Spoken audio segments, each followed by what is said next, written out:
أنا موجود في مكان من أقدم تجمعات للصيادين. البيوت اتبنت حوالين البحر، عشان كده البحر مش منظر، ده رزق ناس. من قلب اسكندريه بالتحديدا الماكس. المكان هنا بسيط وهادي، بحر مفتوح وصيادين في شغلهم والناس عايشه على طبيعتها. تعالوا نشوف الاجواء مع بعض.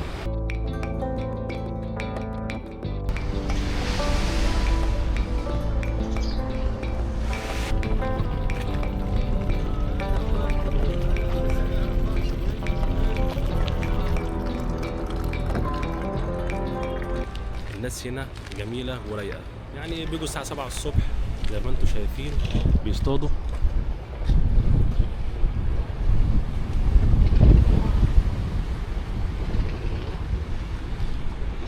وهنا المراكب اللي بتطلع تصطاد.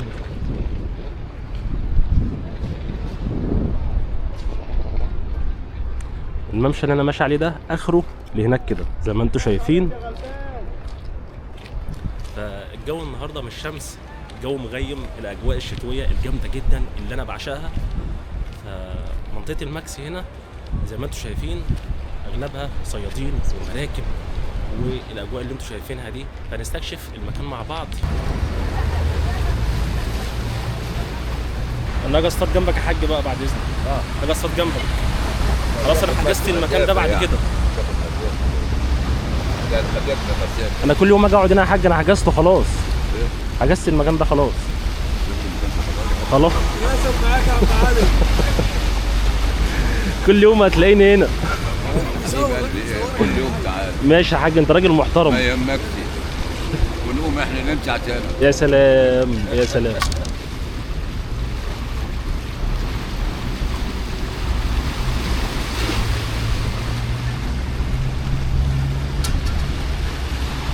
ديك الساعة كام بقى يا عم علي هنا؟ ديك الساعة كام بقى هنا في المكان الجميل ده؟ لا ده الساعة 7 كده 7 من الساعة 7 7 7 ونص كده بنيجي نتسلى كده. يوميا؟ نضيع وقت نيجي نتسلى كده. تفتكر يا عم علي كده بقالك كام سنة بتيجي المكان الجميل ده؟ لا ما يعني مدة كبيرة. مدة كبيرة. ما شاء الله. تحس بايه بقى وانت بتصطاد يا عم علي؟ يعني وصل لي احساسك، يعني حتى لو انت مش بتجيب بس انت بتقعد بتحس بايه؟ انا قاعد كفايه ان انا بقعد في شويه الهوا دول. يا سلام بالدنيا كلها والله العظيم. كفايه اخدت ما اخدتش السلام عليكم وعليكم السلام، بقول الحمد لله. اخدت برضو الحمد لله. وعندي قطه هنا، قطه موجوده اهي. اول ما باجي ناو اقول لها طب استني بقى، اول سمكه تطلع خديها والله لا. وفعلا على الصبح اول سمكه تطلع تروح واخديها. ربنا بيفرج لي علينا بقى. ليه بقى ربنا بيرزقنا. ما شاء الله. يعني انت دايما اول سمكه بتطلع معلم بترميها للقطه؟ بتديها للقطه على طول. الله عليك يا عم. لان انا قلت لها هديها لك يبقى هديها لك. وعشان ربنا سبحانه وتعالى ايه يفرجها عليك. وفعلا ربنا بقى بيفرج.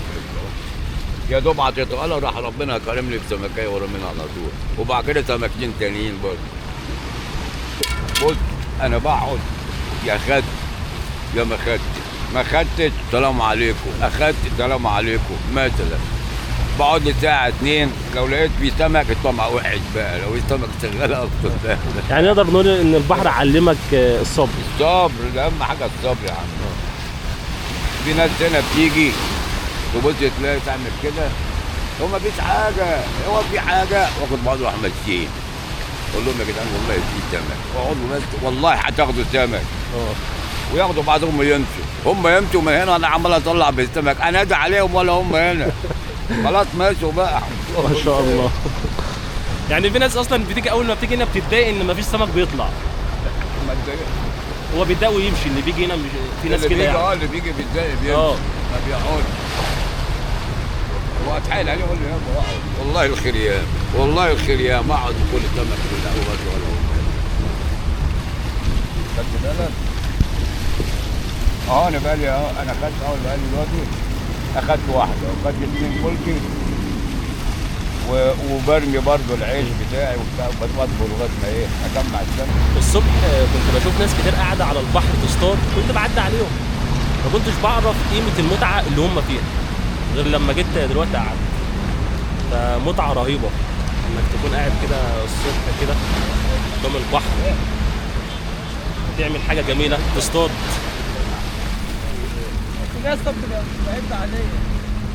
عشان نروح المنطقه اللي فيها الصخور اللي ورا دي وبيسموها الجزيره الكبيره، لازم نعدي الممر بتاع الميه ده. تصادم الميه اللي انتوا شايفينه ده بسبب زياده البحر، يعني لو البحر ناقص ما بتشوفوش التصادم اللي انتوا شايفينه ده، يعني ساعات التصادم ده ما بيبقاش موجود اصلا.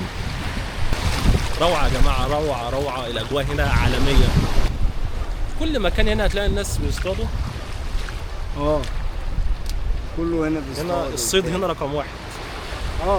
المهنه الاساسيه هنا في المكس.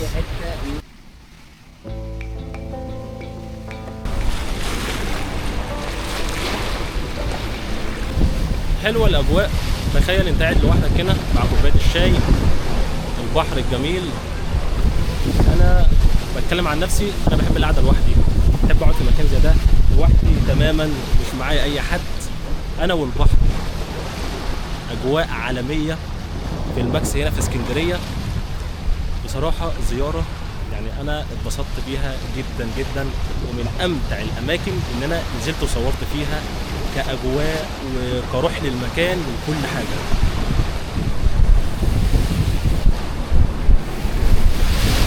هسيبكم كده مع صوت البحر كده عشان تعيشوا معايا الاجواء، ومش هتكلم تمام.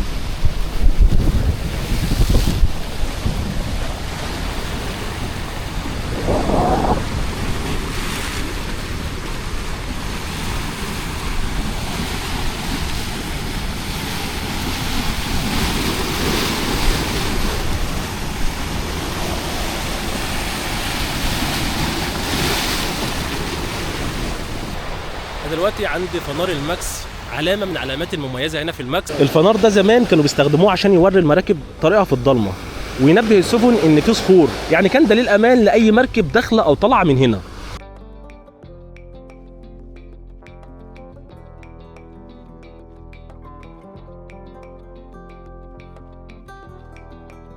ليه المكان ده اتسمى بالماكس؟ اتسمى بالماكس لان كلمه الماكس جايه من كلمه المكوس. المكوس يعني الضرايب والجمارك اللي كانت بتتاخد على البضاعه اللي داخله عن طريق البحر، وده لان المكان كان قريب من الميناء الغربي للاسكندريه، وكان نقطه دفع الضرايب على البضاعه اللي داخله المدينه من البحر. لكن مع الوقت الناس اختصرت وبدأت تقول الماكس عشان أسهل في النطق.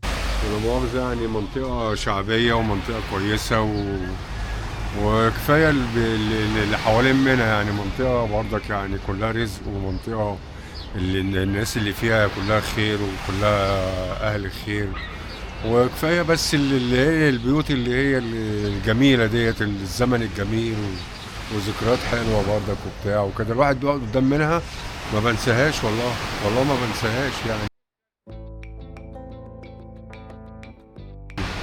فالحمد لله رب العالمين هنا المكان، يعني ما بشغلش بالي بأي حاجة غير المكان والقعدة والصيادين والمراكب، والدنيا كلها حلوة زي ما انت شايف كده، يعني الحمد لله رب العالمين. احنا في قلب واحده من مراكب الصيد. حاج ياسر، ما تعرفنا على المركب كده. المركب ده على مهنته؟ على الادوات اللي فيه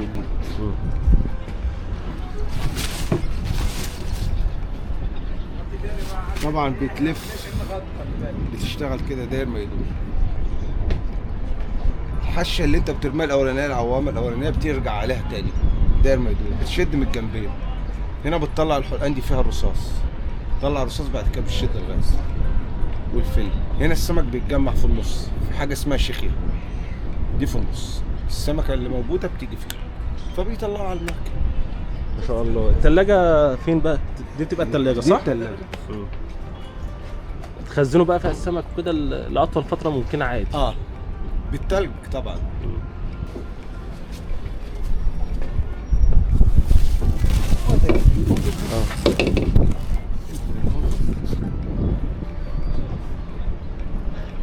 ده الفل وده الغزل. ده الفل ودي الشبك الغزل. طبعا في اوسع وفي اضيق، مش كله. بتشيكوا عليه طبعا بقى قبل ما بترموه، يعني لو في حاجة مقطوعة أو كده. طبعا صح؟ طبعا. وانت بتشتري العده من الميه، المقطوع بتشوفه بتطلعه لوحده وبتعمل. حلو ده. طبعا اهم حاجه في المركب الشاي. طبعا. بص، يعني لو الشاي مش موجود ما تطلعش. لا بالاساسيات دي. شاي والاكل وكده. شاي ومعسل. معسل شاي كمان. ومعسل. ده مزاجك رايق. طبعا. وبنجيب بن وبنجيب كل حاجه. طبعا كل الامكانيات بتبقى موجوده معانا. رحال ديك الرحال. تسلم يا حاج ياسر. تعالى بس نصور المنتج بس. في المركب الجميله دي ايه، في قلب البحر كده يا جماعه، كوبايه الشاي. سلام. الله. بقالك كام سنه بقى يا حاج ياسر هنا في المهنه دي؟ في المهنه دي 40 سنه. 40 سنه. 40 سنه.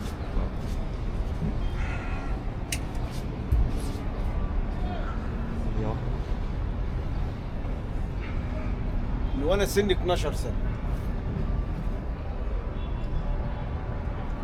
فاكر حاجه حصلت لك قبل كده غريبه من ضمن شغلك في البحر؟ لا بيحصل كتير. طب بيحصل فاكر حاجه تقولها للناس؟ بيحصل كتير، بس هو في حاجات بتزعل كتير برضه، بس الناس ما بتقتنعش بيها. يعني البحر غدار؟ في حاجات كتير بتحصل بس الناس ما بتقتنعش بيهم، وللاسف يعني اللي بيودوا ولادهم للهجره دي اصعب حاجات، لان بيقابلنا جثث في البحر وبيقابلنا حاجات، وطبعا هم بيعيشوا ورا ناس نصابين. يقول له انا هوديك على مركب كبير ومش مركب كبير، وهو يوديه في زودياك من الصغيرين. فبيحصل ضحايا كتير، وفي ناس بتتغيب واهلهم مفكرين ان هم مسافرين وهم الله يرحمهم، وفي حاجات كتير بتحصل بس الناس ما بتتوعظ وما بتتراجعش الامر. الناس المهاجرين هجره غير شرعيه دي بتقابلك كتير في البحر؟ في جثث كتير بتقابلني، ما بيقابلنيش في المركب، بيقابلني في مراكب تانية بنبقى مسافرين بيها كبيرة. جثث كتير وما بتعرفش تعمل لهم حاجة. لو انت جاي بره بتاخد جثث معاك، مش جاي ما بتعرفش تعمل لهم حاجة. يعني قبل كده صدفك وخدت كتير وانت راجع؟ في ليبيا يعني في اماكن ما كناش احنا بناكل سمك منها. طرحة بتطلع مليانة عظم بني ادمين. دي جثث، ودي نصيحة ومحدش بيسمع بيها. طب تنصح الناس دي تقول لهم ايه؟ هو الناس مش ناقصين عقل، بس الناس هي اللي الشيطان سرح بيهم. اللي بتودي ابنها عنده 12 سنة عشان يبيع دينه وياخد اللغة الإيطالية ويروح المدرسة، ده كده بيغير دينه. هي مش عارفة كده، هي أهم شيء يجيب لها فلوس ويعالق بيه اللي بيوصل واللي ما بيوصلش. الواحدة لما بيجي لها ابنها ضحايا ترجع تصوت وتعيط وتقول ايه؟ طب هي بتحس بذنبه؟ الاب، ولو ان 90% الابهات مغلوب على امرهم، الابهات مغلوب على امرهم، وده شيء نعلموه كلنا جيد. والاب اللي بيودي ابنه لما بيجي له ضحيه بيحس بذنبه ولا خلاص بينساه؟ انا عاوز اعرف اللي بتودي ابنها ويجي لها ضحيه او ما بيجيش وما تعلمش عنه حاجه، او الاب، هل بيحسوا بذنبه ولا بينسوه بعد فتره؟ هو دي السؤال اللي انا عاوز اعرفه. موضوع مهم يا جماعه، يعني كنا لازم نتكلم فيه كده ايه في مجريات الفيديو. فعلا يا جماعه خلوا بالكم من اولادكم وما ترموش اولادكم في التهلكه.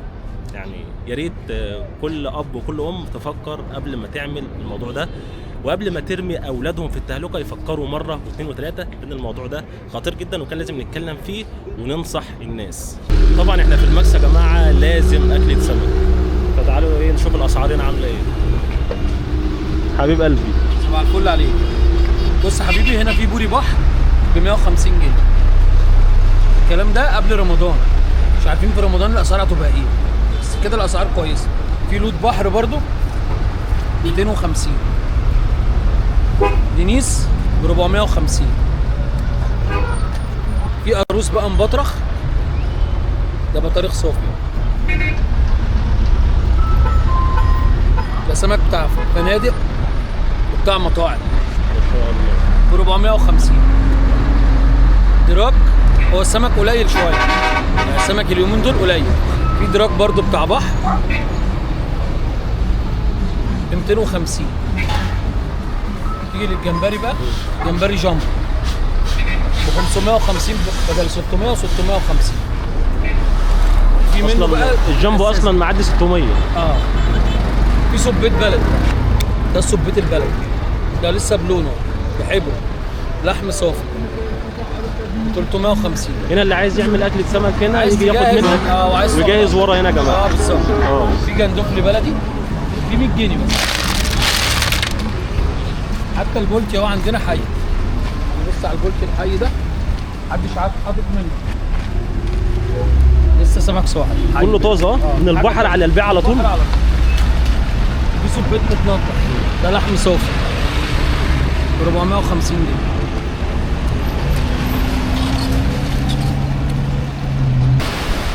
جبنا اكل السمك كده وبتيجي تاكلها هنا على البحر الاجواء العالميه دي. ده رز صياديه،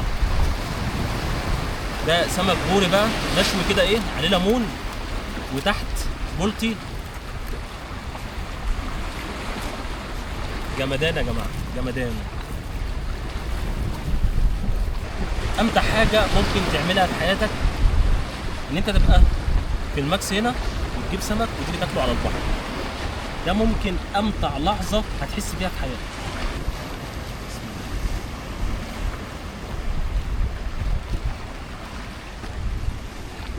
الله الله الله. السمك طازه، طعمه مختلف، طعمه جامد جدا، ومفيش احلى من الجو والاجواء اللي انا قاعد فيها دلوقتي. بعد اكله السمك العالميه دي كده انا وصلت لنهايه الفيديو. دعمكم بيفرق معايا جدا جدا، واللي عايزني ازور اي مكان في مصر يقترح عليها تحت في الكومنتات. ما تنساش اللايك والاشتراك وتقول لي رايك في الفيديو، وما تنساش تفعيل زر الجرس عشان كل الفيديوهات الجديده اللي انا بنزلها تقدر تتفرج عليها. السلام عليكم ورحمه الله وبركاته.